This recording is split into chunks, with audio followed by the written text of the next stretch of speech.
just say goodbye? Would you let it ride? Hello, good morning, good evening. How's everybody doing? I hope all is well. I'm your hostess with the mostest. I gotta take off my glasses. People telling me I look like people I don't even look like. So I gotta switch it up on you. But what's happening? What's good? I'm doing great. Money's good, family's good, health good. Sometimes it be like that. But welcome in. If you're new here, thanks for following. Thanks for being here. If you're not, make sure you're following. Make sure you're liking the video. I'm streaming over all social media platforms, two Facebook accounts, YouTube, a Twitch, Twitter, and an Instagram account. So and on YouTube. So if anybody says anything other, I don't have a lot of accounts. I always get people messaging me talking about how many accounts do I have. Generally, you only see me on one account. And if you want to head over from YouTube, if you want to head over from all them other social media platforms, click the link in the bio. First, sign up for the free class. I have a free webinar that's I try to do it every Wednesday, but I just turn it on and just try to show up. But if it's not a lot of people in there, I'll just cancel it. But I always try to be host a Wednesday class and talks about if you want to ever get into like coaching, mentorship, credit, investing, buying a business, buying cash flow producing assets, storage units, Airbnb. If you want to get into buying a business, if you want to get into real estate, wholesaling, bird dogging, syndication, uh, Section 8, Sub 2, any of that stuff, we talk about all that type of stuff. So if you're ever interested in that, just come through and go to the free webinar, link in the bio, or go to therichgetrichard.com and you can search that way, which the website never works. You have to put like HTTPS or whatever that crap is. I don't know. I ain't worried about it. Anyways, so subject of the day, I guess, is somebody asked me about a IUL, life insurance policy. And you know what I think about that? Why don't I like life insurance policies that are IUL? So I'm gonna kind of break it down and I'm gonna kind of get through it, but I don't want to talk about this hard subject too much. But ILU is an insurance policy that you pay into, and then once you pay into it for so many years, then you can produce cash back or you can get cash back on your policy. Which I kind of see the benefit or the reason why it can be so enticing because a lot of people feel like, man, I gotta have life insurance, and if I paying for life insurance and it pays me or let me borrow money against it in the future, then I'm not pretty much just throwing my money away. Almost like car insurance. I hate life insurance or car insurance because I feel like you're just throwing your money away. You put your money into it, and if you don't have a rate, you don't get your money back, which is kind of bull crap. But you ILUs, IULs is you put your money into the system, and after so much time, you can pay into you get your money back. Okay, that's that insurance policy, right? But I'm gonna talk about some other insurance policies before I move forward, so we can kind of learn. You have what's called term insurance, and you have whole life. Term life insurance covers a term on a predetermined amount. So let's say if you wanted term life insurance for 10 years or 5 years or 8 years or 15 years or 20 years, it's over that amount of section. How you doing? Welcome in, welcome in. So for example, let's say if you had term life insurance and your term life insurance policy is over 10 years. Term typically is 10 years, so I like to use the term 10-year thing, right? So it only covers over that 10 years. So if you're 25, when you're 35, the insurance policy expires. So you can either renew it for another 10 years or you can just be done with it. Also, then you have what's called whole life. It's exactly what it sounds like. It's over your whole life. So whenever you buy the insurance policy, if you buy it at 25, you keep it until you die. Okay?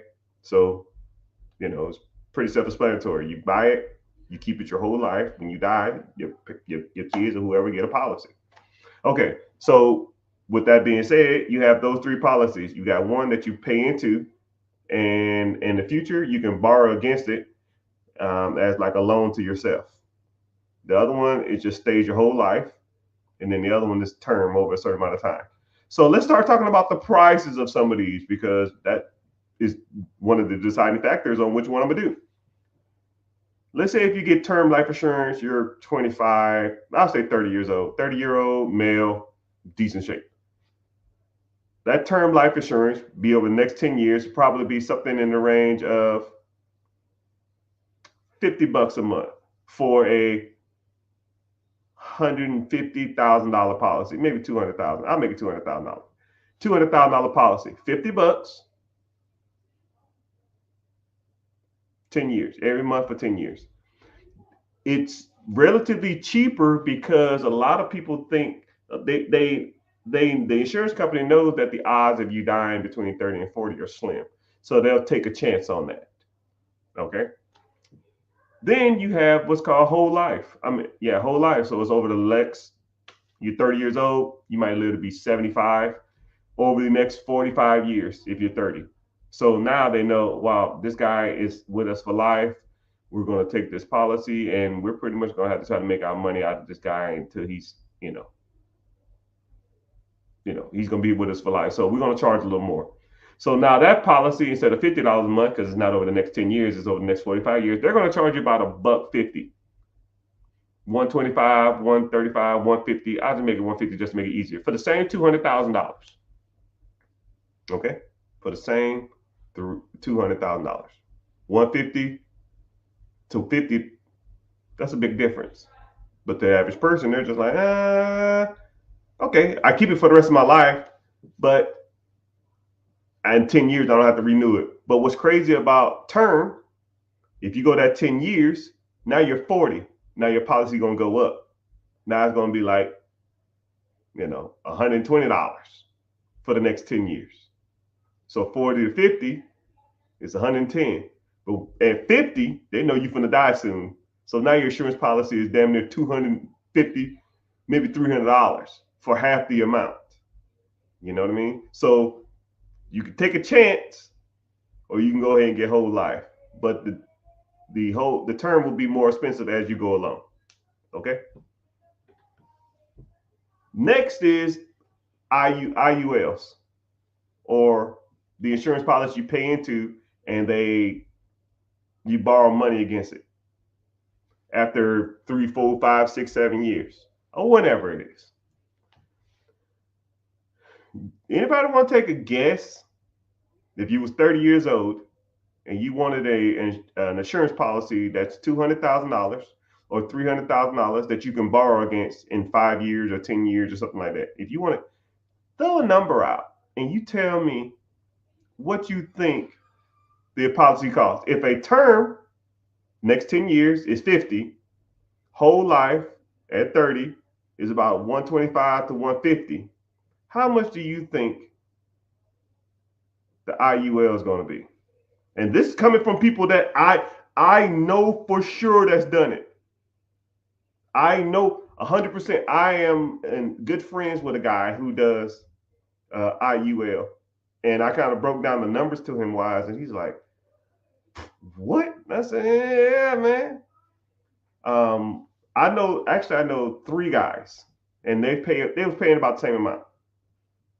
One guy was 40, the other guys was in their 30s.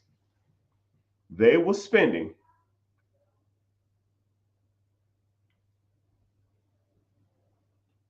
$900 to $1,200 a month for an insurance policy that they can borrow against. $900 to $1,200 for an insurance policy that they can borrow against.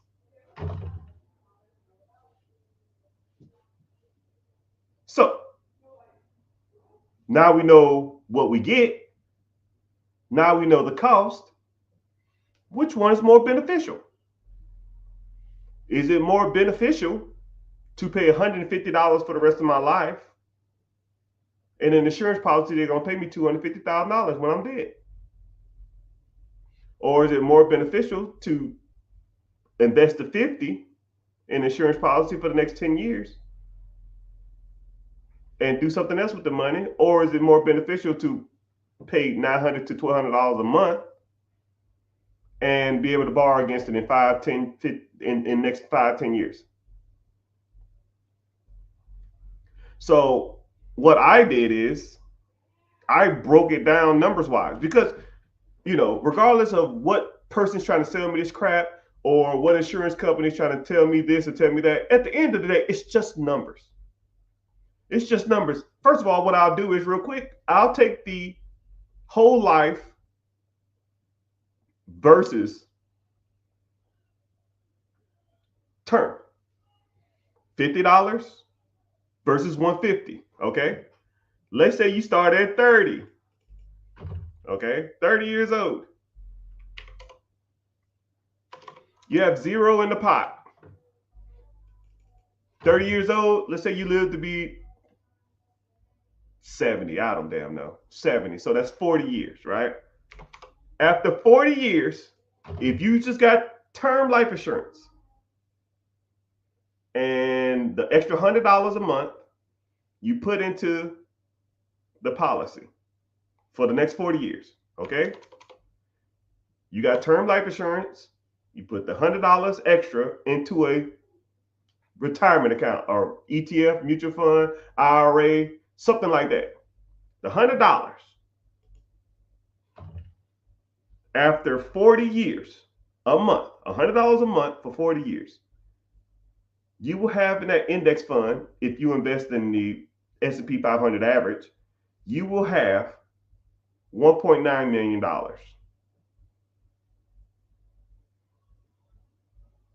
When you die. And then a lot of people say, well, I'll just, well, my parents nobody won't get that money from my death benefit. Like, yeah, they'll get 1.96552.62 million dollars, almost $2 million.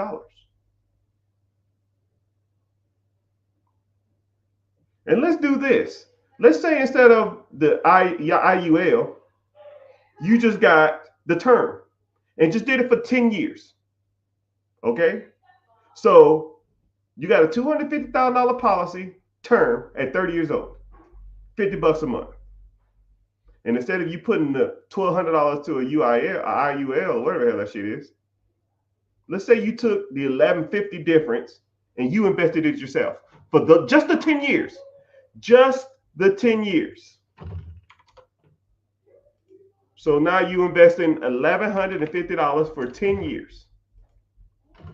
Over that 10-year period, it will be $300,000, $302,000. But your life insurance policy is worth $200,000, $250,000.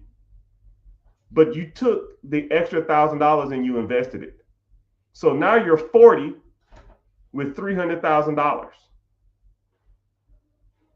And then your term life insurance expired. So you can either do this. You can get more term life insurance, or you can just give your family the $304,000 if you die. Or you can keep paying $1,200 into a pot to borrow money from an account. Borrow from an account, mother trucker, borrow from yourself. You made $300,000 in 10 years by putting up $1,000 a month. Why would you borrow from a company? You pretty much made your own UIL. Now you can borrow against your retirement account. You can borrow against your stock. I don't know if you know that. You can go to the bank and say, hey man, I got $304,000 in an ETF or a mutual fund or a stock or whatever the hell you put this in. I'm gonna use it for collateral for a loan. Well, how much you need? Well, how much you giving? We can give you 90% of the value. 90% of $300,000 is $270,000. So now you get a loan from the bank for $270,000 while keeping your $304,000 in the account.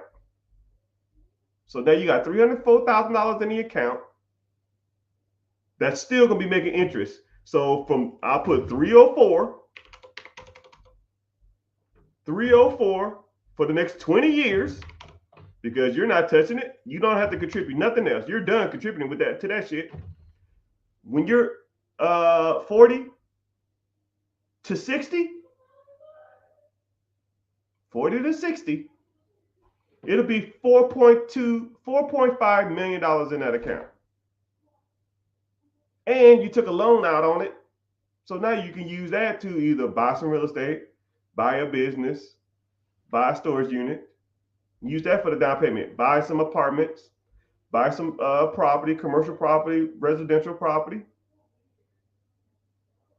Instead of me going out and asking this insurance company, yo, man, I need to borrow some money. And then what's crazy is if you go to them and ask them for the money, they charge you a penalty.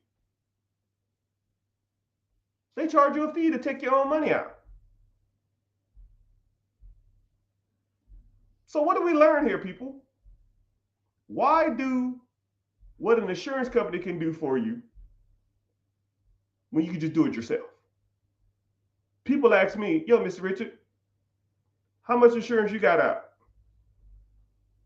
None. How much life insurance you got? None. Knock on wood.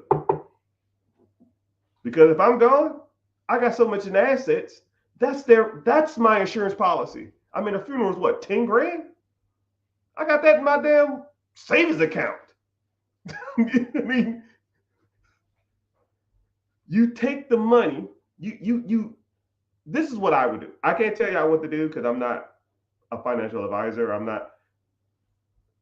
This is what I would do. I'll get the cheapest life insurance policy and take all the difference and put it to work. Real estate, mutual funds, ETFs, stocks, whatever. Working on my credit, building my business credit. That's what I would do. Take all the money that I make, get the cheapest life insurance policy, and then when that term life insurance is up, it should be, if you did it right, it should be the equivalent of what your life insurance policy would have been after that 10 years, if you did it right.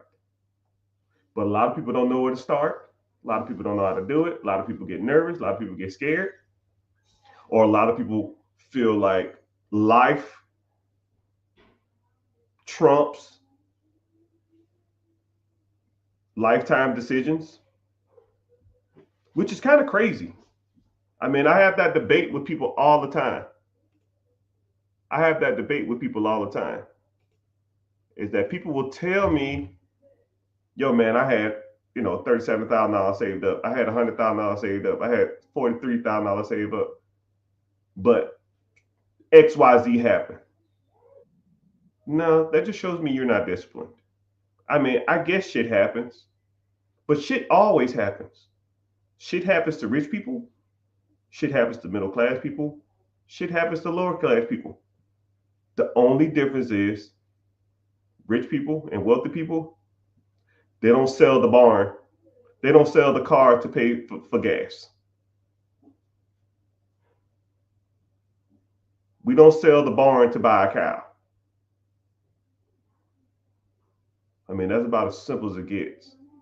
And I hate to be a butthole about it, but I'll see people that'll say, yo, man, I had a whole bunch of savings, but my car is about to get repoed. Man, that car. Buy another one. There's hundreds of car dealerships down the street. Well, I don't want to mess up my credit. I mean, you spend $40,000 so your credit don't get messed up. We can fix your credit. We can't all of a sudden gain $50,000. Unless it's a foreclosure on your house, most stuff can be fixed, right? Because you got equity in the house and you need a place to live.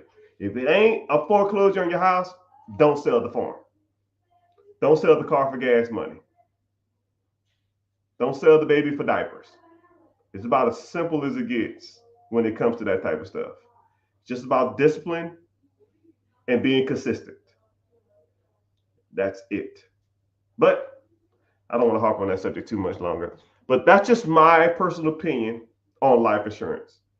If you start buying stuff that makes you enough money whenever you're gone, the amount of money you're making or have money amount of money you've made will outweigh most life insurance policies. Now they might got to pay some capital gains tax or some sales tax or something on that when they sell it, unless you set it up right.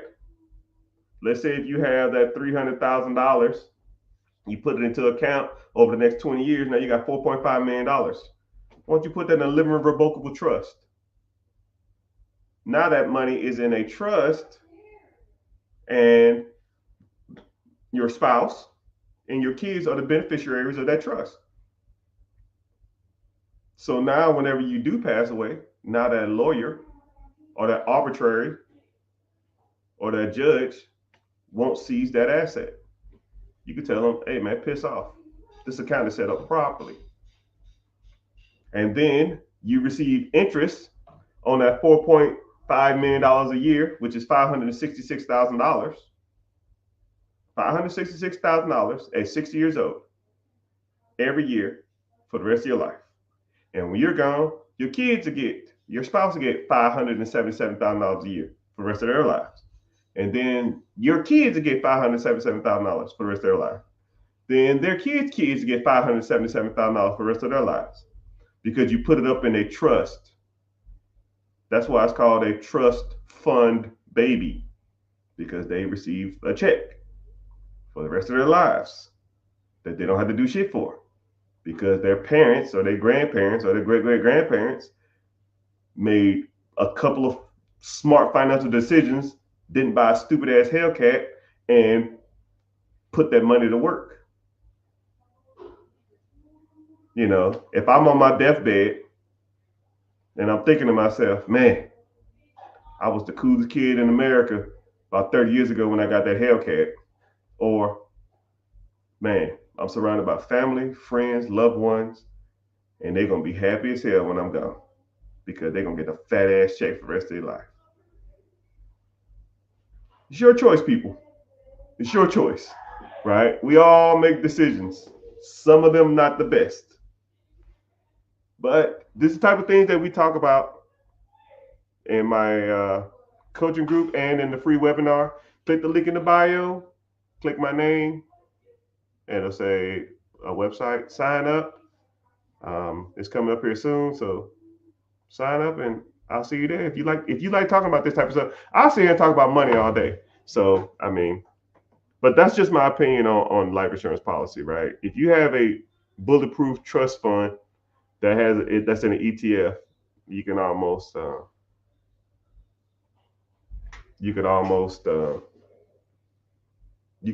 away with not having life insurance. And then if you really wanted to be serious, you can almost take the trust money, which is $500,000, and buy life insurance on everybody in the family. And whenever somebody passes away, the life insurance money just goes into the pot. That's what a lot of rich people do. The life insurance, the interest from the mutual funds or the ETFs or the index funds, the profit will pay for life insurance for everybody, which kind of makes sense if you think about it. And whenever you die, the family benefits from the life insurance, not one specific person. It just goes into the trust. The trust gains interest, and the interest is paid out to the family over their lifetime. That's how it works. You like talking about this kind of stuff? I'll sit here all day and talk about this stuff, but I try not to. Somebody said, "What kind of business can I buy for 150,000?" Brother, you're rich and don't even know it. Hey, y'all loud. The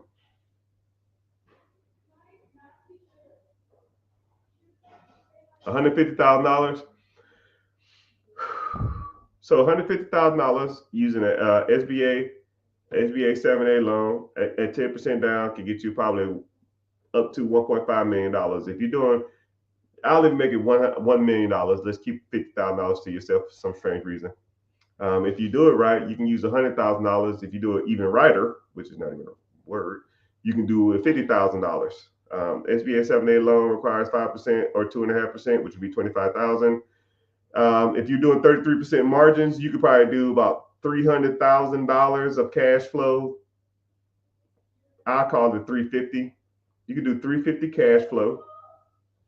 And with that $350,000 cash flow, after you pay yourself back and pay the bank back and the government back, you could probably do about $200,000 a year of cash flow, which breaks down to about $18,000 a month if you do it right. But I don't know you, I don't know where you live, I don't know your risk tolerance, but that's the type of stuff that we talk about. And that's the type of stuff that I like showing people, right? I think business acquisition is one of my specialties. I've been doing it a while. I'm pretty good at it. I'm super efficient at it. And I almost can calculate it off the top of my head, which is kind of weird on how to buy a business numbers wise on top of your head. The numbers, I can break down the numbers of pretty much any business, but what I can't break down is what you want to buy. Because I'll meet people that'll say, I want a laundromat. And then they'll get to look and I'll show them the places to look and I'll show them how to properly evaluate. And it was like, man, a lot of these laundromats suck because it's almost like I'm trying to give you a good analogy.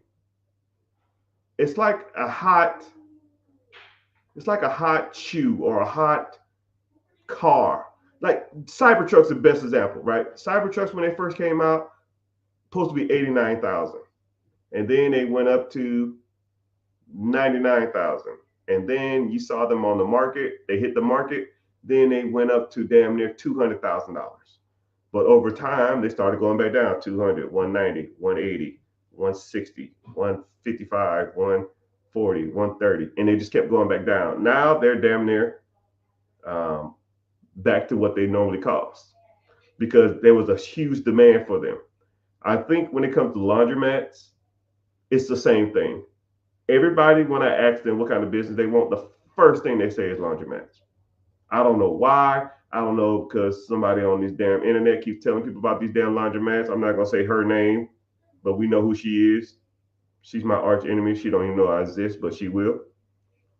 and and and then they'll get to looking at these damn things and they're like, these shits are overpriced. And I'm like, yeah, they are overpriced. Why do you want this crap anyways? Man, because that's what everybody say they want. And then they get to looking at other stuff and it's like, wow, this pig farm is doing pretty good. It's like, do you want a pig farm? It's like, not really, but hell, it makes a lot of money. All right, so let's look into it. And then now they own a pig farm. You know, here's what it is. They thought they wanted something, you know, and then a lot of people are in love with the idea of owning something that they can brag about. I'll meet people and they'll say, I want this boutique. I want this nail salon.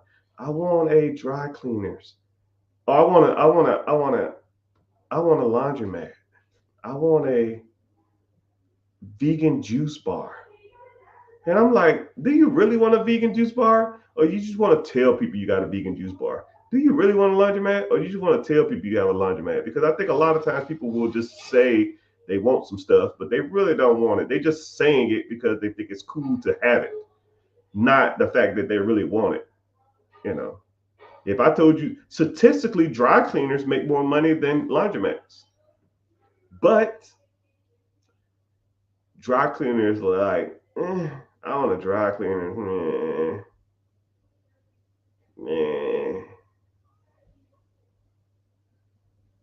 Or just like if I told you that mom and pop pizza places make more money than Little Caesars. But you know what's cool? Telling people you own a Little Caesars. Not, I own a pizza place. I own a pizza shop. You know, anybody can say I got a pizza shop. But to tell people you got a Little Caesars, like, man, I'm cool. Man, you got a Little Caesars. I own a Dunkin' Donuts. Dunkin' Donuts, damn near ain't good businesses to own. They require a lot of overhead. The franchises take a lot of money, and the profitabilities aren't that high. They're not that good. But people want to tell people I own a Dunkin' Donuts. I go in here every week. I get my frap latte. I check on my employees and I leave because they think it's cool. fuck cool. Let's get to the money. Let's focus on the money. Once you start looking at the money aspect of some of this stuff, then you'll realize, because I meet a lot of people, it's the day they sign up. Yo, man, I'm ready to go. Cool. Watch these 5 videos. And they'll come back to me and it was like, or I ask them, what business are you interested in? And it's always the same shit, right? The pretty businesses, the cool businesses to own. I say, watch these 5 videos before we even talk. They'll watch the 5 videos and they're like, yeah, what business are you interested in now? Shit, I don't even know, man. Your whole perspective will change because you'll look at them things and like, these aren't even that good. People just buy them because they think they're cool, but they're really not. But you got to learn that type of stuff. Say word, word.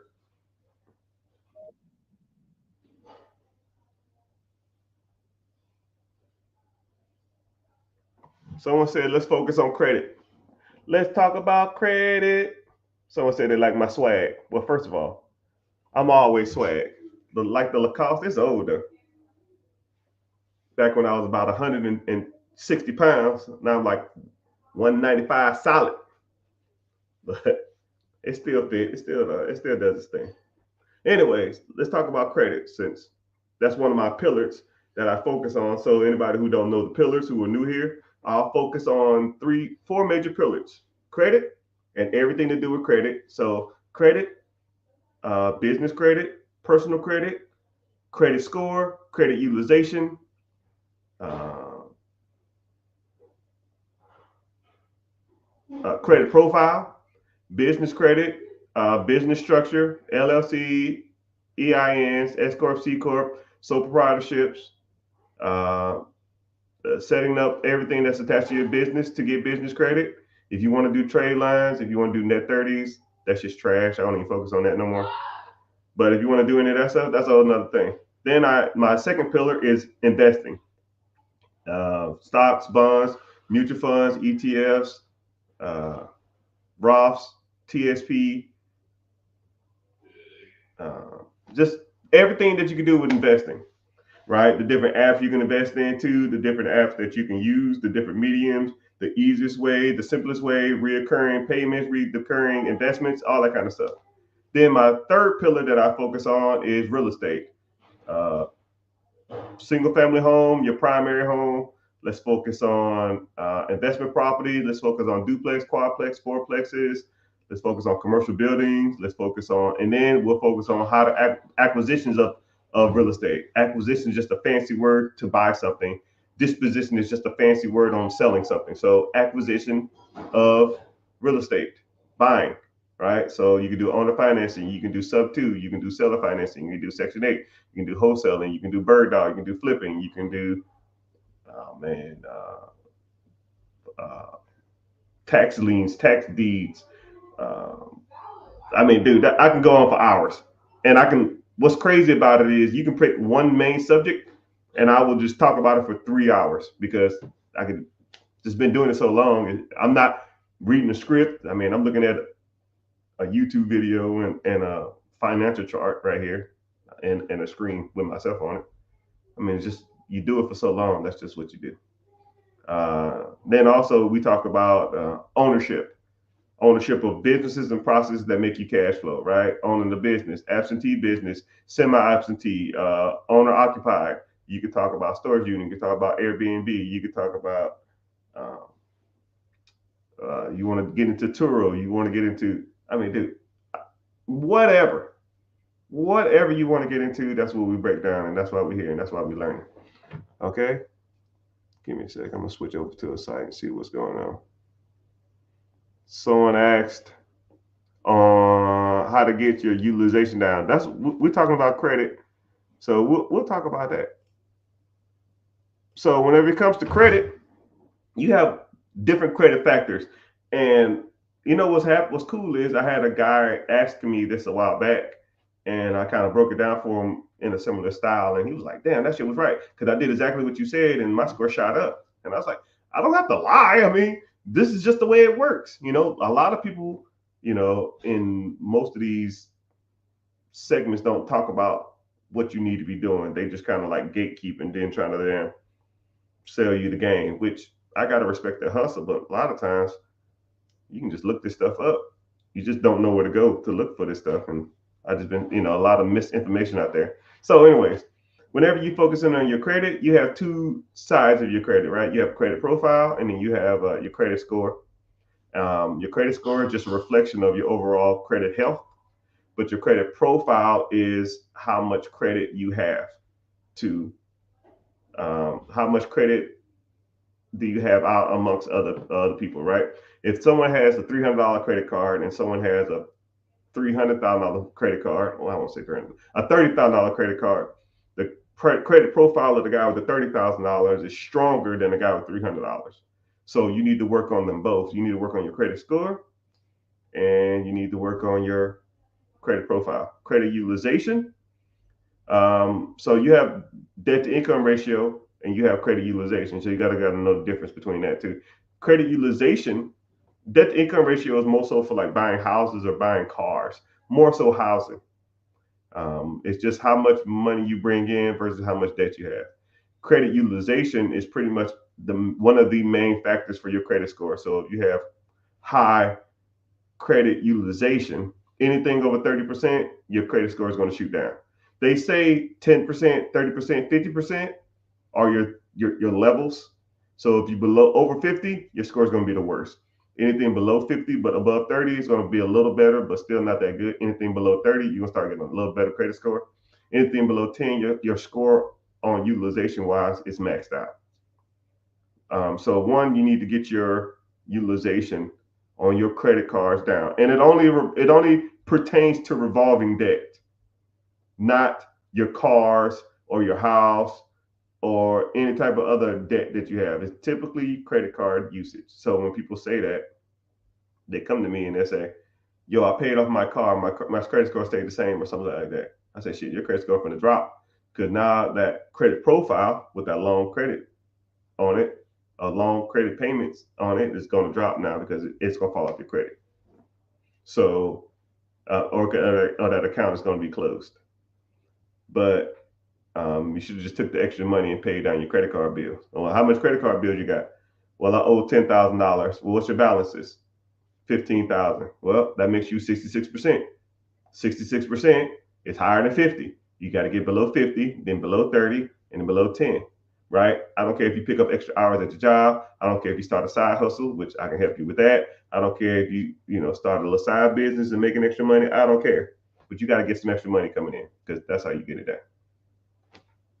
Okay. So whenever you talk about credit, that's the type of thing you focus on. I do offer credit repair because if you do whatever else, the other stuff that's on your credit profile is credit, negative inquiries. So delinquencies, late payments, repos, medical bills, baby mama payments, or some shit like that. If that stuff on your credit and you haven't been paying on it, then you have to get those stuff off.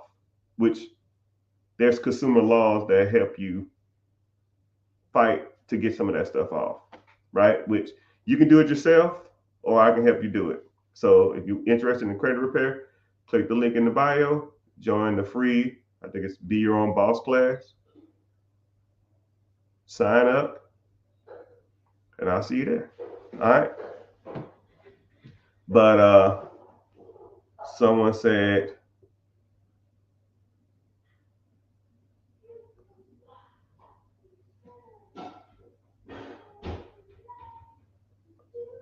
with an extra $1,600 a month in my pocket, yeah, brother, you gotta put that to work. One thing that I like to focus on is taking your short-term money and making it long-term money. You got to take the money that you earn and make it work for you. If a dollar comes into your house, you can either do one or two things with it. You can take it, you can go spend it, or you can train it or put it somewhere else to go out and go find more money, right? And then after 5 months, 6 months, 3 months, whatever the hell you do, it's going to come back. It's going to have a buddy and a girlfriend and some couple kids, and you're like, "Hey, what's going on? I like your little family, but let's go out and make more babies. Send them back out." Or you can just take it and spend it on some bullshit and it's gone. So, and then a lot of people always talk about I have no extra money. Everybody has extra money. Everybody. If I looked at your finances, I can look at your debit card statements for the last 4 or 5 months, and I will rip that shit up. I'll get a highlighter and highlight every bullshit expense that you spent on it. And like, don't lie to me because I don't care, right? How many times you ate out this month? It's, how many times you ate out in the last 30 days? Some people I know eat out every day. When I was in the military, I know people that ate out every day. Every day. I have one buddy, I'm not gonna say his name. He might be watching, which I doubt, but he ate out 2 to 3 times a day.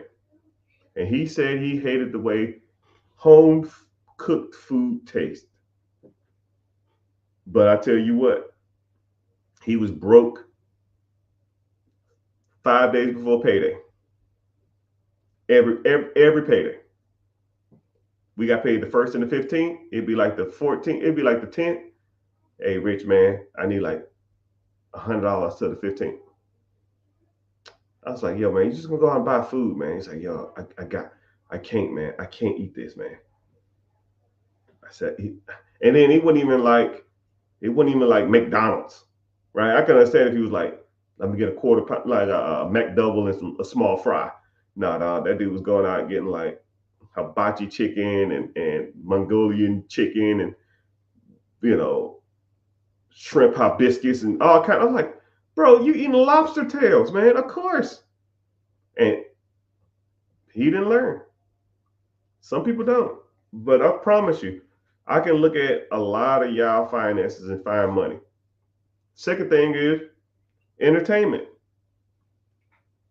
Going out to eat. I wouldn't say going out to eat. Going to the movies, going to the clubs, going to the bars, sports gambling, Netflix, Hulu, Disney Plus, cable, basketball games, football games, soccer games. Well, Mr. Rich, I'm going to be bored as hell. You want to be bored and rich or broke as hell and living your best life? You pick your struggle. You can complain about being broke or you can complain about being bored. I'm bored all day long. I'm the boringest person you'll ever meet. I go nowheres. I does nothing. You know what I do for fun? I got an electric bicycle and I drive up and down my street when I'm bored. Sounds like fun, right? I wake up, I go to the gym, I come home, freshen up, talk to the missus a little bit. I come in this office and I start handling business. About 4 or 5 o'clock, I go ride my scooter for 20 minutes, listen to whatever music I want to listen to, come back in, I keep going again till 11, 12 o'clock at night, maybe 1, 2 in the morning. Go to bed, do it all again. Every day. Every day.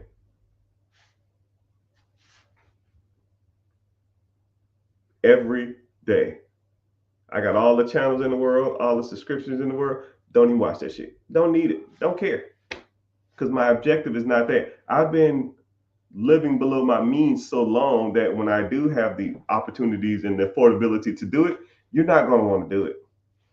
Right? But I tell you what, when LeBron James or somebody coming to town or Kansas City Chiefs coming to town or something, oh man, I want to see Patrick Mahomes. I go to the missus and say, yo, go get Chiefs tickets. She already know where we're going. She already know what if I go in there and I'm like, why didn't we get those rows down there? She's like, oh, they was already sold out. Okay, cool. Or we're in the press box, or we're in the locker room. Right? Elton John came to town, we're backstage. Snoop Dogg came to town, we're backstage. Wiz Khalifa came to town, we're backstage. Taylor Swift came to town, Taylor Swift was rough. Taylor Swift was was a monster, dog. Not gonna lie. Not gonna lie. But kids want to see Taylor Swift, they go see Taylor Swift. Childish Gambino and I think somebody else coming to concert here soon. We going backstage, right? Hey, what's going on? Let me get a quick photo. Huge fan. Cool. Deuce. I'm not in the nosebleeds. I'm not in the house sitting in the standing room only, because I rarely do that stuff. But when I do it, it's on, because I make so much money grinding 9 a.m. to 2 a.m. every day. Monday, I rarely take vacations. Don't care about it. Don't need it. When I do take vacations, all exclusive, right? I'm flying first class. I'm staying in the best hotels, all that stuff. I'm not bragging. I'm just showing you that there's other ways of doing it, and you doing it wrong. You're working to live mediocre versus working to invest to make more money to live your wildest dreams. You're doing it right, but you're missing a few steps. So the average person walks in my door, I'm gonna look at them, I'm gonna say, how much money you make a year? I make $50,000. Cool. Let me see your expenses. How much money you got saved up? Nothing. How much investments you got? Nothing. Well, why aren't you investing? I don't have enough. Cool. Let me look at your finances. It says here you got a $1,200 pickup truck. Yeah, I need a vehicle to get back and forth to work. A $1,200 pickup truck? Okay, cool. Your spouse got a vehicle too. Yeah. She worked? No. Well, how much is her car payment? This is Durango. It's $400 a month. So you spend $1,600 a month in car payments. Yeah, that's $22,000 a year. Let's say you put that $22,000 a year into an ETF, wait 10 years, it'll be almost $500,000. Is your car worth $500,000? You driving that fucking truck is worth $500,000 in 10 years from now. You say yes. I say hell no. There ain't a car in the world that's worth $500,000 driving. It ain't enough cool points in the world for somebody that don't even know me to say, man, you're a cool guy. I love your car. I don't give a shit what you think about my car. You don't see the hours that I put in to drive that shit. Right? It ain't worth it. It ain't worth it. And besides, what's crazy about really cool cars, people all want to do is lean on your cars and take pictures and fuck with it. It's annoying. But I'm rambling. I am rambling. So let's get to some preguntas, questions. The moral of the story is, people, that y'all all have fat that y'all can cut. But I don't think a lot of people want to do that. I think a lot of people they like the ideal of being an entrepreneur. They like the ideal of being wealthy and rich, but they don't want to put in the work. But one thing about me, anybody who's in the program, or anybody who does a one-on-one with me, or anyone that does a consultation with me, or anybody that ever meets me, and I'm a deep dive, and I'm gonna just look at you like this.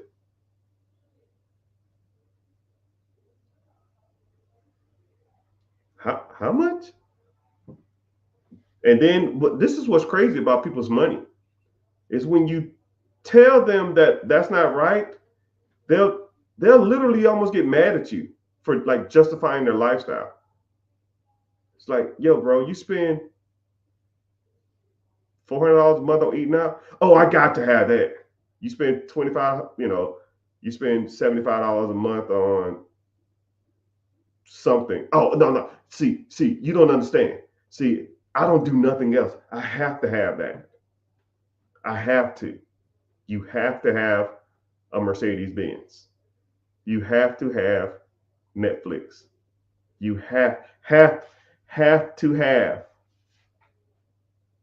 eating out every other day.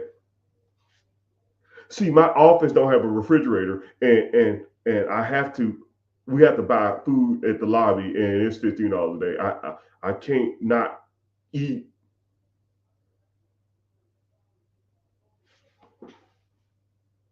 Because the bad part about it is, for those who don't know me, I'm going to give you a quick synopsis if y'all new here. I was in the military for 21 years.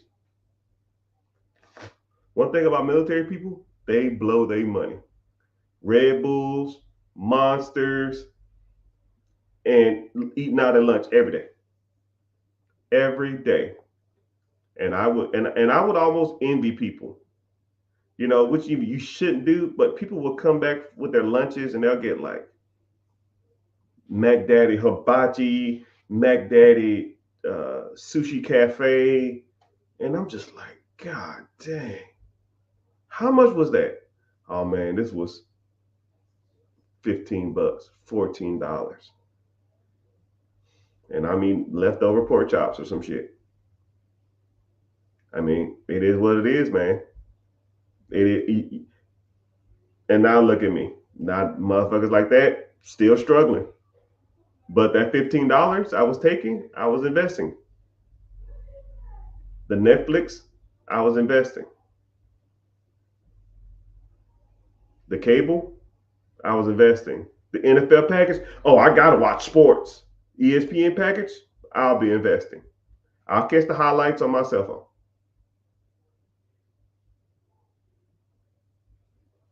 Okay, you missed the game. So then what? Now, this is what's crazy. I missed out on sports for like the last 15 years. Now, I got an invite to be a co-owner of the Atlanta Falcons. Now I can go to every game for free. It's crazy. It's crazy work. Crazy work. You want to watch the games and be cool, or you want to be a co-owner of the team?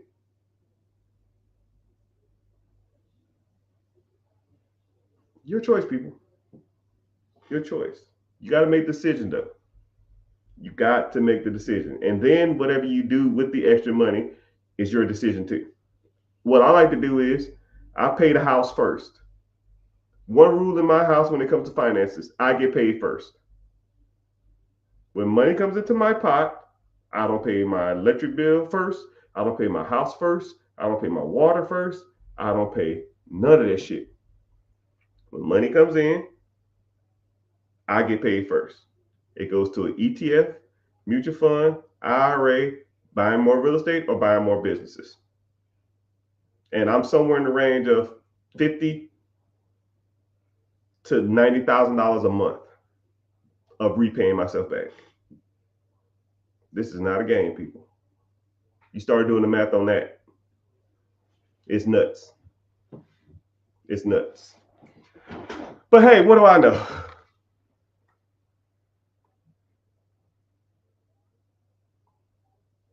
What do you think of 401ks? 401ks are good. 401ks, if they match, I always get into a pissing match whenever people talk about 401ks. So,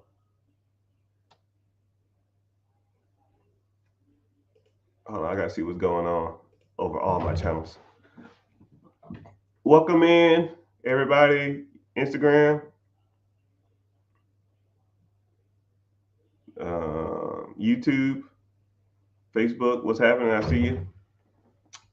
Twitter, Twitch, TikTok. I see you. What do I think about 401k? 401k is good if they match. If they don't match, because your 401k payout is going to be between 8 to 10, maybe 11 on a good one. If they match, it's free money. But a lot of people will always argue with me talking about, yeah, you're paying the government. Boy, shut up. They're giving you free damn money. A lot of people hate the fact that our 401k reduces the income from the corporation that you pay for. And it's just almost like, bro, I don't give a shit what it's reducing. Man, you should pay into your 401k because your 401k, the company you work for gets a tax benefit whenever they do that. Okay? They're giving me free money. If I put $10 into a pot and they put $10 into the pot, how much you made? You made $10. What percentage of that? What percentage of return is that? That's 100%. So why the hell am I complaining about their taxes? I don't give a shit about that company. Whenever I leave, I'm gone. I don't give a damn about that. Shit, company gonna use your ass anyways. Hell, talk about how much the company makes off your ass in labor. It's probably about a 10 to 12% ratio. So if they pay you $10, they're making $100. Talk about, if you're gonna bitch about something, bitch about that. Bitch about the fact that you can own the process. If you own the process and you made the $90 and you gave somebody else $10, complain about that. Complain why you don't own the process instead of, man, I put $100 into a pot and they gave me $100, but they're reducing their taxable income. Dude, shut up. You know how dumb you sound? I don't know. People just weird, right? If they're gonna give me the free money, I'll take it. But if they're not giving me no free money, cool, I'll do it myself. I came in late. Well, welcome.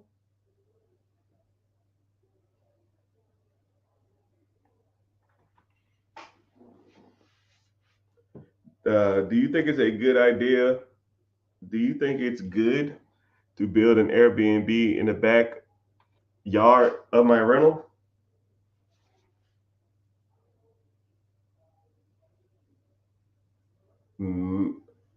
Maybe. Depends on how cheap you can build it. You know, Airbnbs are kind of washed up. This is just my personal opinion. I give it a few years, man, and these industries are going to dry up. They're probably not going to dry up, but they're not going to be as dominant as they was. Airbnb, VRBO, and Turo, because these companies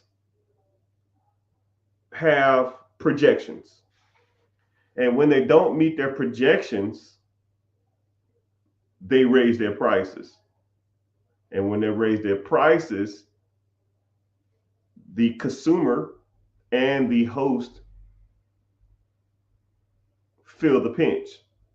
And then it becomes to a point where it's not worth it. You know what I mean? So let's say, for example, the same thing with um, Uber and Lyft aren't there yet. But whenever the Tesla Uber CEO company thing comes out, then Tesla, then Lyft and Uber are going to be the same thing. And I'm gonna break that down to you too in a sec. Just bear with me.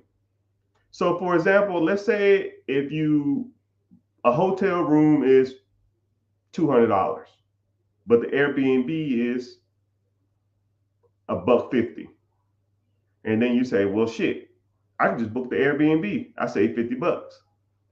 But then you book the Airbnb, and then like the person who's hosting it, Airbnb might take $30 fee, right? But then not a lot of people are doing Airbnb anymore. So now the Airbnb fee goes from $30 to $60. Well, then the guy was like, well, shit, now I got to raise my prices just to make up for the Airbnb. I make up for the Airbnb fee.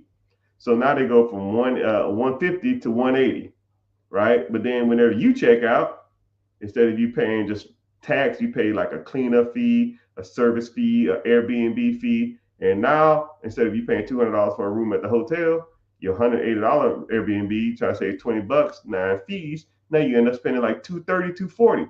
You're like, well, fuck, I could have just stayed at the hotel. So now, Airbnb is doing that a lot with people. So now the fee for Airbnb, VRBO, and Turo is like that because their objective is to make as much money as possible. And whenever their stock or their sales are down, they got to maintain their upkeep. So what they do, they charge more fees to the consumer and then the host. And from what I've gathered from a lot of people who own a lot of Airbnb or either a lot of Turo cars, a lot of people aren't going to the sites anymore. The same thing with Turo. People aren't renting there anymore or not renting there as much because one, Turo, I mean, think about it. How often do you see Turo? How often do you see Turo commercials or advertisement? I don't see any. So people aren't even using that app, and then they're overpriced. So, you know, so now people aren't using them as much. They got to raise their prices. I think Turo, I get Turo about a year and a half, 2 years. I think Turo's gonna be dead. That's just my personal opinion. And would you cry if I told you that lie? Would you say goodbye? Would you let it whine? Someone said, could I turn 100K into $1 million without waiting 30 years? Yeah. If you put 10% down on $1 million business and the business is worth $1 million, now it turned into $1 million. You do that in 2 months. But a lot of people focus on the wrong thing. And I'm gonna break this down for y'all, man. And I hope whoever's listening take notes. If you don't listen to shit I say, listen to this. The amount of money that you have is irrelevant. It's just a number. It's just a vanity metric. I'll even make it super easy. Having $1 million is like having 15 cars.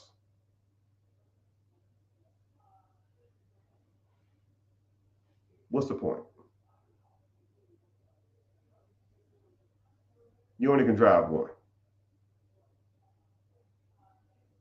But the one you drive the most, how is it benefiting your life? Okay? I just use that as an example, but I'll explain what I'm saying. $1 million in the bank, I'll give you $1 million cash, or I'll give you $10,000 a month for the rest of your life. Which one do you want? And a lot of people say, oh, I'll take the $1 million. That's a typical answer.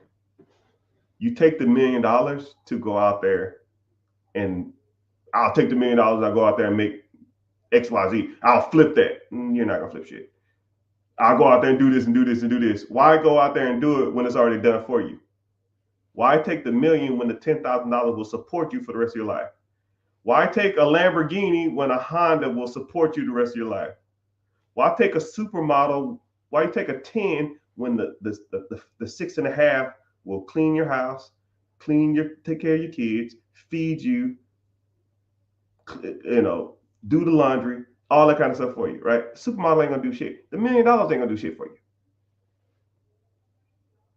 The $10,000 will feed you for the rest of your fucking life. For the rest of your life. Most people can live off $10,000 a month. I can't live off $10,000.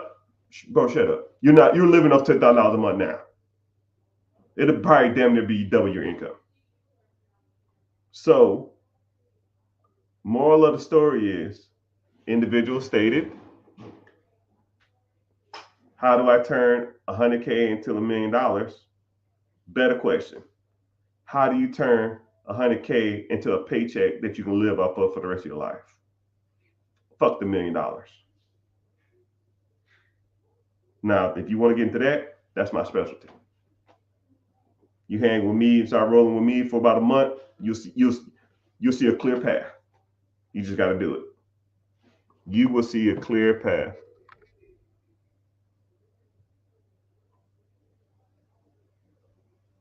You will see the path.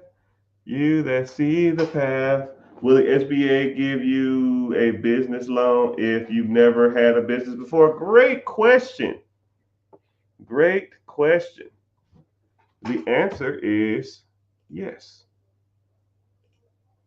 Yes, they will give you a business loan without owning a business before. You just got to prove to them that they're going to get their money back. It's like anything, man. If you know what you're doing, and you know what you're talking about, and it makes financial sense, and you talk to the right people, yes, you can get a business loan without owning a business. But they do like you to have experience in the industry that you're purchasing in. And the SBA, so there's multiple different types of SBA loans. More than likely, you're talking about buying an existing business. If you're buying an existing business and you have no experience running that business, there's ways around that. So you just got to know how to do it.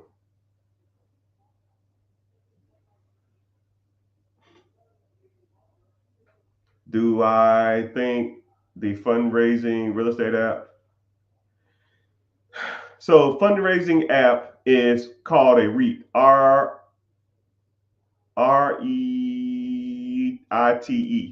So what that means is I give them money. They put into a pot. They go buy some real estate. The cash flow comes in, and they pay me some dividend or pay me some interest. Yes, you can do that, or you can just buy your own real estate, and you make all the money. Instead of you getting 10% on your money, you can make 50% on your money. Right? Why give a company 20 grand when I can give? Why give a company 20 grand when I can take 20 grand and put down on my own house and make my own money? You know? So if that's what you want to do, but that is an option, but I like options. I like hearing different perspectives. How about a pool business? Pool routes are okay.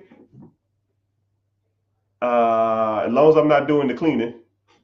Building pools can kind of get a little specific.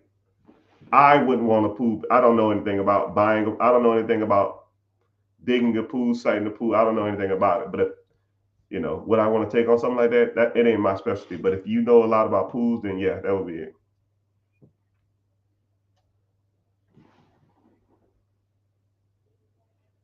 Someone says, I'm so busy watching the live, I never thought to ask you how much the classes are. So I have a free class coming up.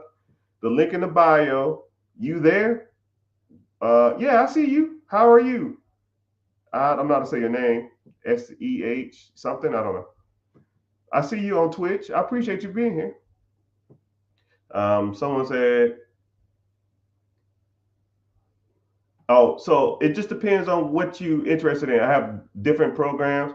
I have different classes. I have different stuff. So if you want to click the link in the bio, join the free class. It should be joining. It should be,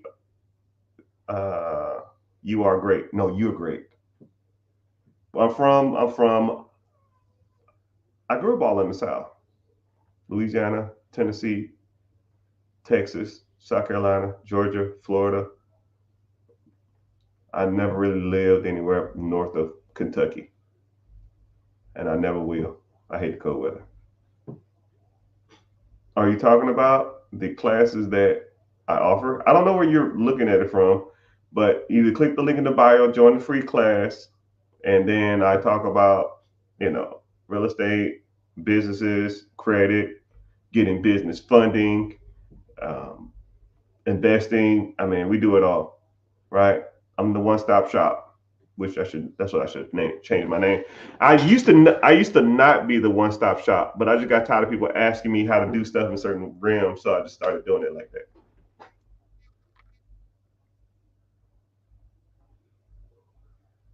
I'm mad cool. No, you're mad cool. How much is the class? It's free. Click the link in the bio, and if you want to move forward after the class, then I'll show you how to do that. And then we'll go from there. What do you think about dry cleaning businesses? Great question. I love them. Dry cleaning businesses, especially up north, northeast, best places for dry cleaners. Up north and near military bases and near alternation places. High tourist places or wedding destinations and places that public transportation is prevalent. Those typical like denser cities, right? Um, I don't want to go into specific, but like just northeast, anything northeast, man, you should be in there. If I was you, but you can make a decent living with a dry cleaners most places. Is someone said mortgage? I don't know what that means. What's going on? Always with the facts. Of course, I'm always with the facts, man. That's what I try to do. Mm.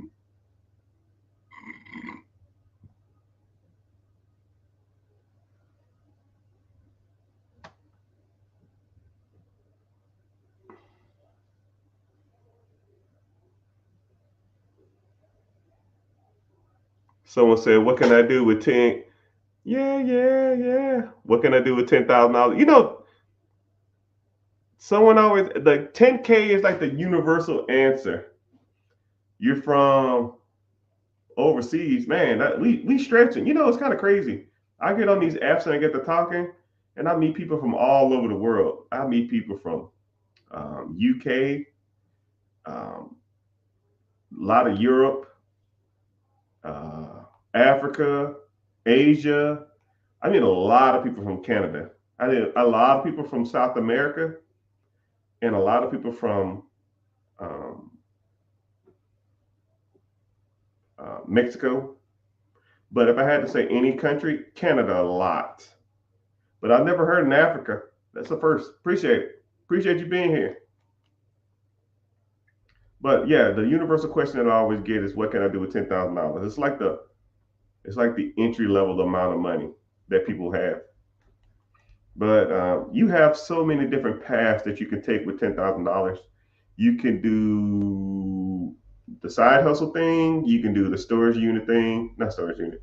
You can do the vending machine thing. You can start Turo if you want to do that. You can start a good side hustle like pressure washing, window washing, couch flipping, upcycling. You could also start investing into an ETF or something like that, and just letting it ride until you start saving up a decent amount of money, then borrow against that money, and or you can set up your business structure ETF. No, sorry.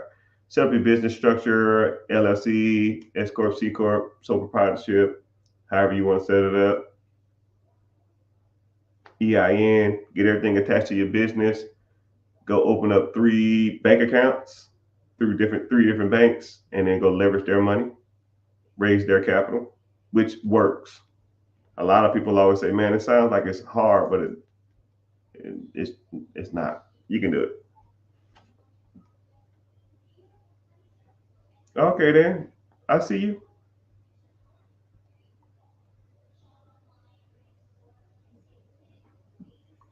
But welcome in. I don't get a lot of people from Twitch though. Yeah, once in a while I get people coming in from Twitch. Twitter in the house. I see you. I can start running ads on Twitter, but it is what it is. I gotta start posting more on Twitter too, but it's another story. YouTube in the house. The only one that pays me to be here. Facebook, appreciate you. I don't normally get a lot of people from Facebook, but it's all good. And TikTok is always bumping. Appreciate that. But yeah, you could do a lot with. My thing is, if you had only $10,000, I would go through different options for you, and then you just have to pick. You just got to pick what you want to do and roll with it, man. Because $10,000 is a decent amount of money, but it's not a lot of money, right? You might can even find a business that you can buy, but why buy a $100,000 business with $10,000 down when you can buy $1 million business with $100,000 down because you leveraged and went out there and raised capital.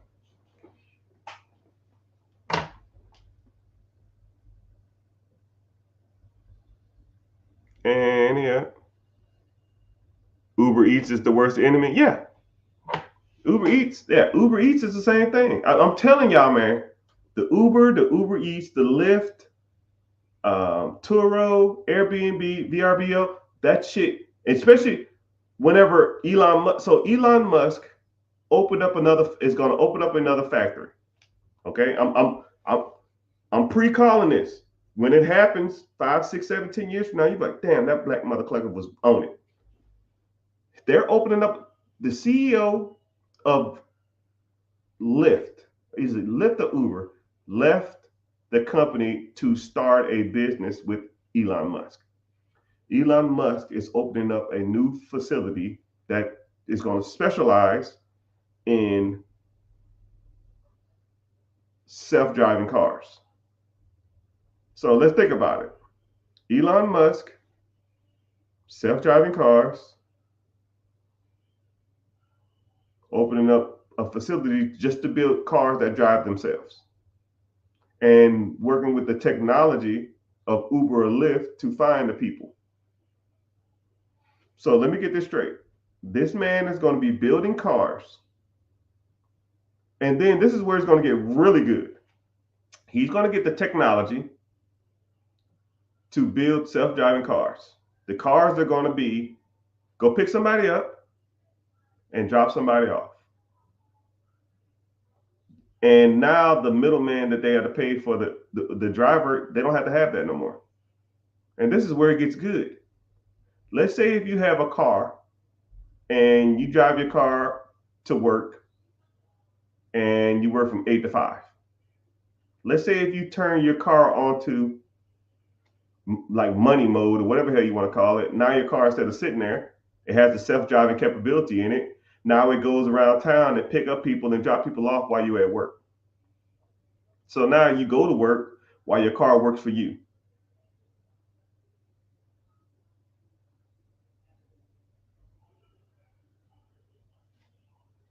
And let's say on that device, let's say on that car, it had a compartment on it, right? Let's say if the side door, the trunk or something open.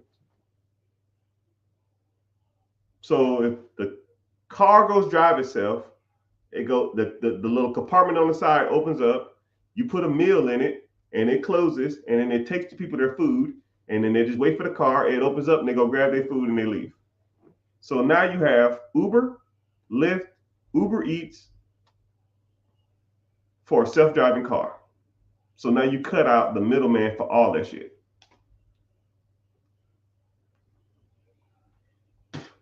Think it's a game. Think it's a game. These people ain't out here playing around with this stuff, man. That whole industry's gonna get disrupted, especially if you're an Uber driver or a Lyft driver. They're gonna come for you. 5 years from now, you won't have a job because everybody say, if I had the option of getting picked up in a 2017 Honda Accord with some smelly dude, or I can get picked up in a self-driving car for the same price. Come on now. I would just want to get picked up in a self-driving car because I thought it was cool, just so I can record my steering wheel as it drives me around.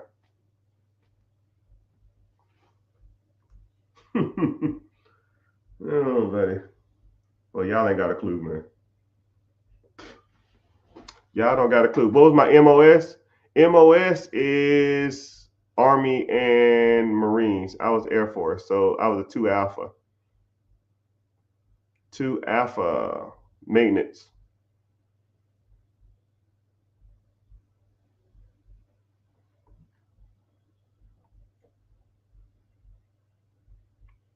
Yeah, if you want to, hey man, I'm gonna say this one more time. You're killing me. If you want to click the link in the bio, join the free class. I start one here soon, really, really soon. So if you want to learn more, we go from there. And then I break down everything. You want a damn sit down? You want a one-on-one call? You want a consultation? Whatever you want, my guy. What kind of side hustles do you have? All of them, my friend. Damn, man. Instagram bumping with the comments. I appreciate y'all. What is your acquisition owner business and the manager quits a week after you own it? What your fail safe? Okay, that's a good question. So let's say if I had a business and someone quits the first day, right? Which that sounds a little far fetched. But if someone quit, like I took over and they hated my guts and they quit it the first day. Well, first of all, the majority of owners have families and they have responsibilities. So more than likely, they're not going to quit. They're going to put in a notice. And if they put in a notice, that means you have time. And then you say, hey, this is what we're going to do. I know you want to quit, or I know you put in your notice, you got 2 weeks. Just give me this, and I don't mind, and then we'll go from there. I'll give you a good referral. If you need anything, you call me and let me know. But what I want you to do is I'm gonna spend the next week trying to find someone to hire, and whenever they come in, just train them how to do your job, and then after that, you're good. Can I at least get that from you? And they say, yeah, sure. And then you spend the week finding somebody. There's people that want work. You just gotta look for it. I would love to own a laundromat, but my luck, they quit. You know what? I don't know. I know you because I know your profile pic, but I'm gonna put you on something, man. You said if I bought a business, what if the manager quit? I would love to own a laundromat, but with my luck. And then you had another question that said, "Oh yeah, you had another question that talked about something else. That's something else indifferent."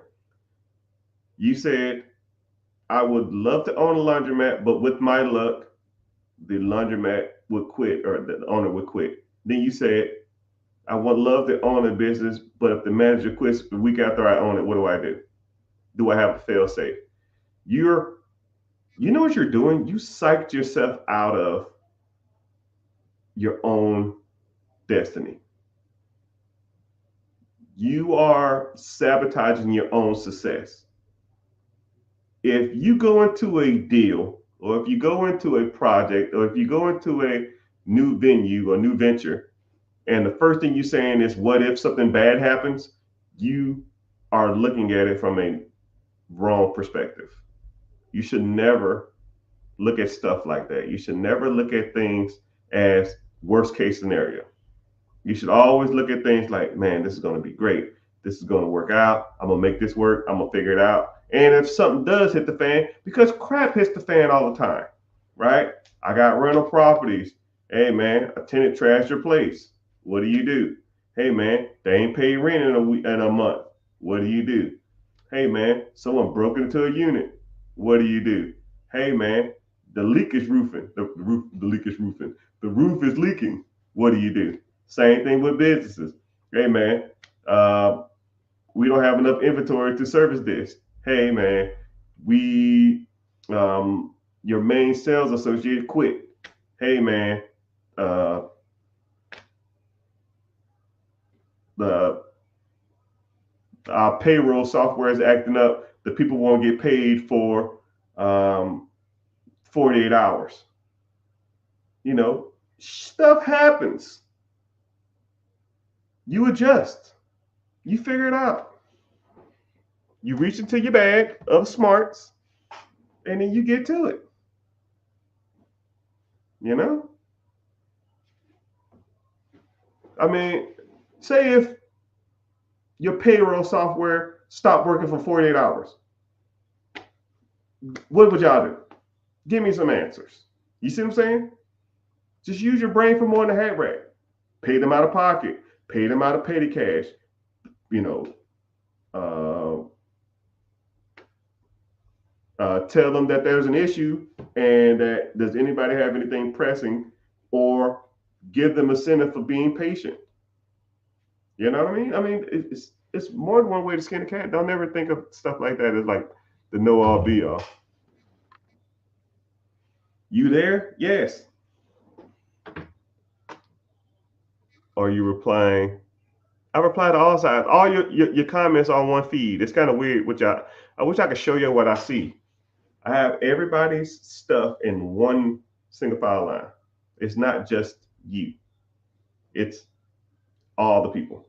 So on my side of the screen, which is right here, I have a list of everybody that's coming in. Everybody from YouTube, TikTok, Twitch, Facebook, Instagram, and TikTok. You know what I mean?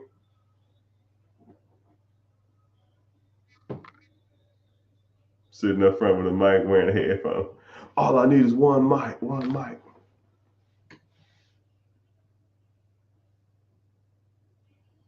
Only thing I've had to have was money for bills and to keep my family afloat.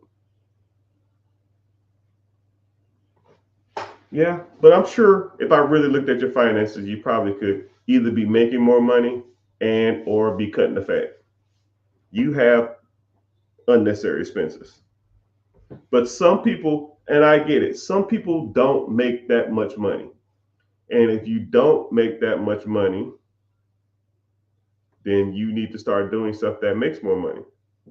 Let's say if you had a part-time job at the Dollar Tree, I don't know. Let's say you're making $10 an hour, you're working 25 hours a week, that's $250 a week. After taxes, you bring in home $200, that's $800 a week, right? First of all, you're working part-time, you got a lot of time on your hand. What are you doing in your extra time to make more money? If the answer is nothing, then we have a problem. You need a side hustle, a side business. You babysitting, go walk dogs, go mow somebody's grass. People are lazy, and people will pay for your laziness. People will pay you to let them be lazy. Like one thing about me, I hate cutting grass. I hate it. It's just a waste of time to me. So I pay a guy $100 to cut my grass. Right? It takes me 3 hours. And why sit on and mow my grass every week for $3? I can just pay somebody $100 and save my 3 hours. I stopped watching sports 5 years ago. The amount of time you get back is insane. You'd be surprised at how much time you save by not spending on dumb stuff. What's a good platform to invest in? There's tons, man. Robinhood, Webull, Stash, TD Ameritrade. There's tons. Depends on what you want to do. Depends on your preference, though. Sometimes you go straight to the brokerage house and invest straight through them. Should I invest in myself or get a firm or financial advisor? Well, first of all, I don't like financial advisors. They're trash. They just take your money and they offer you shit returns. You can do it yourself. You just got to know what you're doing. That's why people like me exist, because I show you how to do it. And, financial advisors, no, yourself or a firm, but the firm charges a percent. That's why you need to learn the difference between like no loads and loads and or expenditure fees and that kind of crap like that, which I kind of break down. All I need is one mic, one mic. What's happening, brother?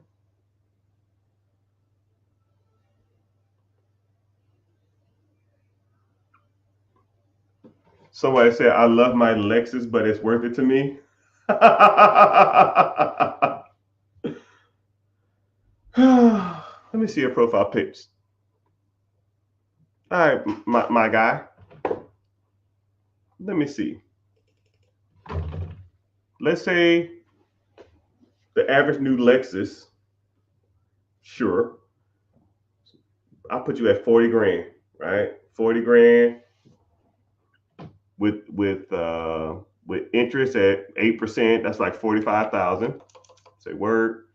$45,000 times 12. Times divided by 3. 45,000. So you pay $40,000 for your Lexus, right? That you happen to love, and then you're gonna add interest on top. That's about $5,000 in interest. That's 45,000 divided by, let's say if you finance that car at 60 months, 5 years, that's $750. You look like a middle-aged guy. I'll put you at, I don't know, 35. I'll even put you at 40, right? So 40 years. So let's say you took the $700. You started out with nothing. Instead of you buying that damn car, you put that $750 a month into a mutual fund ETF that's producing a decent amount that followed the S&P 500 over the last 90 years since the Great Depression. If you just did that, you drove that hoopty, you will have a little over $2 million from when you're 40 to when you're 60 years old. So is your Lexus worth $2 million?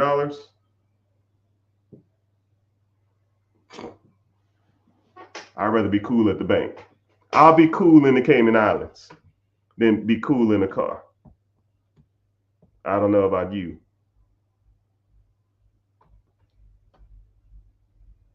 I'd rather be cool in the Cayman Islands, my guy.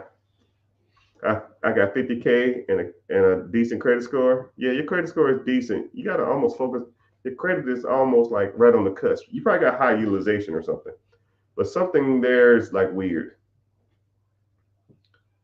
50K, you can do some work with 50K though. Where to invest my first Roth individual 401k? I'm not going to say your name, but we'll get into it. 401k Roth is through an individual or a corporation. Individual retirement account. You're saying the same thing twice. A Roth is an individual retirement account. An individual account is a retirement account. It's a Roth. Or you're talking about a traditional, not an individual. Traditional is not tax deferred.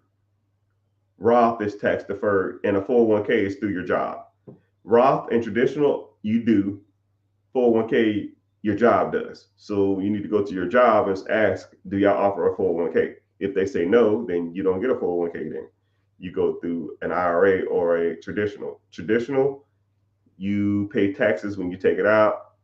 Roth, you don't pay taxes, or you pay taxes up front and then you don't pay taxes when you pull it out. It's post-tax money versus pre-tax money. But that's a good question.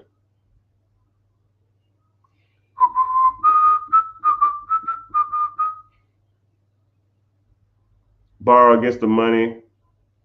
We're going to get to a couple more questions, then I got to get off here. I got to do some other stuff.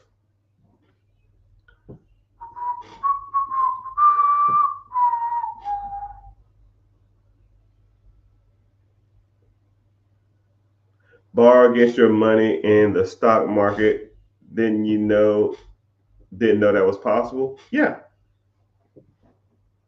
What? Okay, I put like this. Individuals say borrowing against your money in the stock market. I didn't know that was possible. How the hell you think Elon Musk bought Tesla? Bought Twitter or X? You think Elon Musk, say Twitter sold for $40 billion. You think Elon Musk wrote a check for $40 billion? No. You think he sold $40 billion worth of Tesla stocks to buy it? No. He can't even do that. They won't let you do that. If you own a lot of shares of a major corporation, you got to announce that shit like in years in advance, and you only can sell so much stock at so much time. So what people do is, who have a large amount of money, they loan you money against your shares. And the money that he loaned, he said, yo, I want to buy Twitter. It's $40 billion. I need a $40 billion loan. And all these major corporations, Charles Schwab, Fidelity, Merrill Lynch, Goldman Sachs, whoever, they said, well, I'll put $10 billion on it. I'll put $4 billion on it. I'll put $6 billion on it, because they know they're going to get a lot of interest from this dude. Let's say they all put all this money together. He got the $40 billion. He bought Twitter, and the payment on that is probably 0.5% or some crap in interest. But 0.5% of $40 billion probably is a payment of $200 million a month. But if Twitter brings in $350 million a month, he makes $150 million a month. Everybody else get their interest, and Elon Musk get the company. That's how it works, people. That's how you borrow against your stocks. But you don't have to be Elon Musk to do that. Anybody can do that. You can borrow against your 401k. You can borrow against your TSP. You can borrow against your stocks. You can borrow against your ETF. You can borrow against your mutual funds. All that shit, index funds, and that shit. If you have the capital, you can take a loan out against it while your investment is still producing income every month. And if you do it right, now your income that you bought, you use that money to get something to make more money, and now that pot just keeps feeding itself. And that's how you do it. And that's how it's done. If you have if you having money problems, I feel bad for you, son. I got 99 problems and money ain't one. Hit me.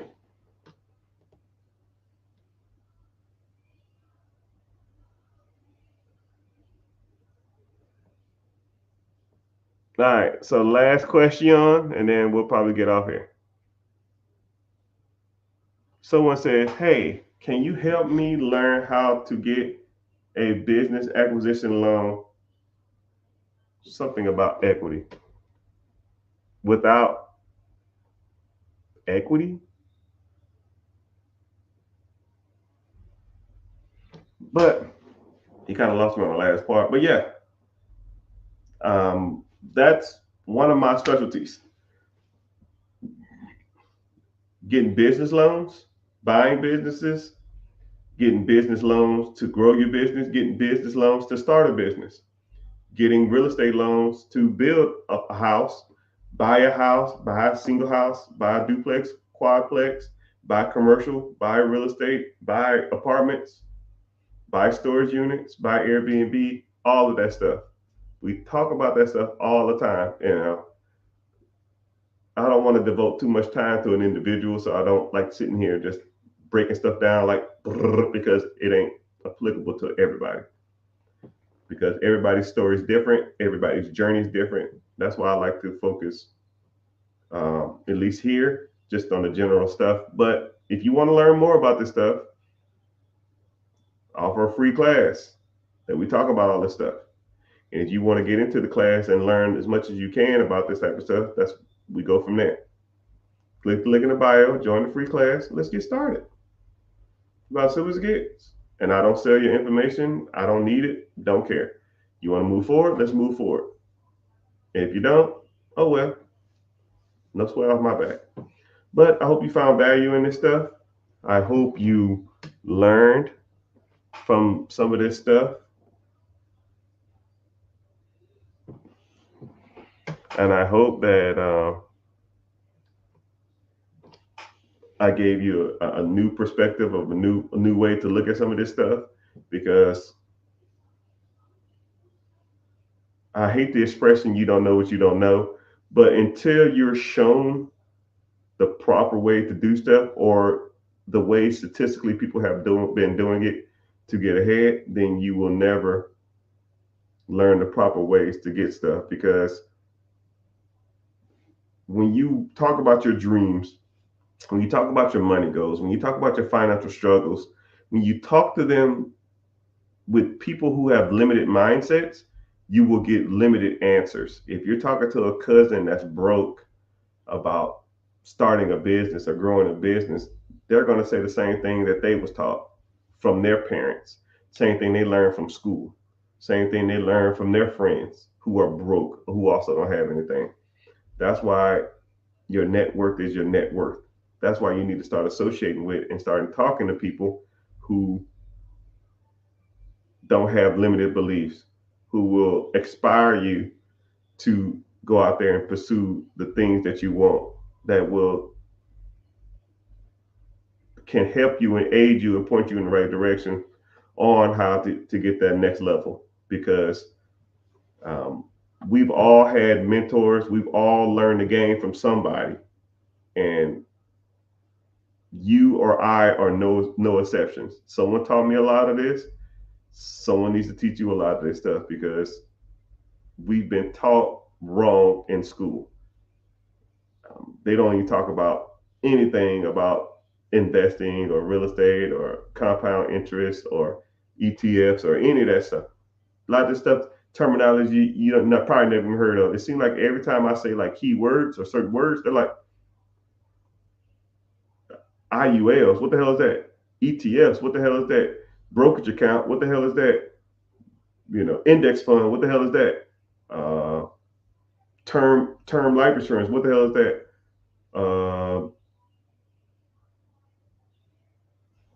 Bird dogging. What the hell is that? Bird strategy. What is that? Because it's almost like I'm lifting off the blinders and I'm trying to get you into a better place because terminology you never heard of is because I'm speaking to a person who's limited in their financial literacy. But once you start learning this stuff and I start talking, everything starts to make sense. You know, I, I'll even give you a quick thing and then I'm out.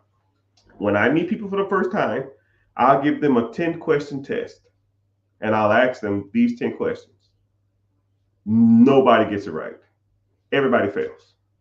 And then I give them about a 2-hour lecture. And then I'll say, okay, cool, let's take this test again. I wouldn't even give them the answers. I'll just say, what's the answer to this? And they say, I don't know. I don't know. I don't know. I was like, yeah, you failed. Hour lecture, 2-hour lecture.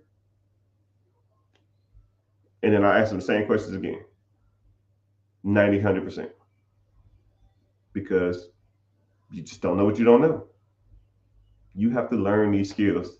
These skills are taking notes always. Yeah, you have to, you got to learn this stuff because